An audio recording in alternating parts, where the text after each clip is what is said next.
Саламатсыздар, урматтуу мекендештер. Сиздерге дагы бир сунуш. Урматтуу мекендештер, кедейги кембагалдын оюндагыдай пикирден алыс болуңуз. Себеби ал сизге зыян тиет. Урматтуу мекендештер, себеби миллиардер Джек Ма чечмелеп берет. Анда эмесе анын сөзүн угайлы. Бедных людей удовлетворить труднее всего.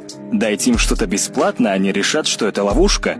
Скажите им, что это лишь небольшая инвестиция, скажут, много не заработать. Скажите им вложиться по-крупному, скажут, что у них нет денег.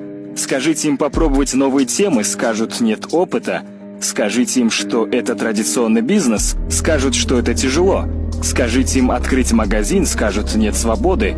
Скажите им начать новый бизнес, скажут, что нет доказательств, что новый бизнес пойдет. Они любят запрашивать Google, слушаться друзей, таких же безнадежных, как и они сами. Они пребывают в раздумьях больше, чем профессор университета, и делают меньше, чем слепой. Бедные люди терпят неудачи из-за одной общей черты.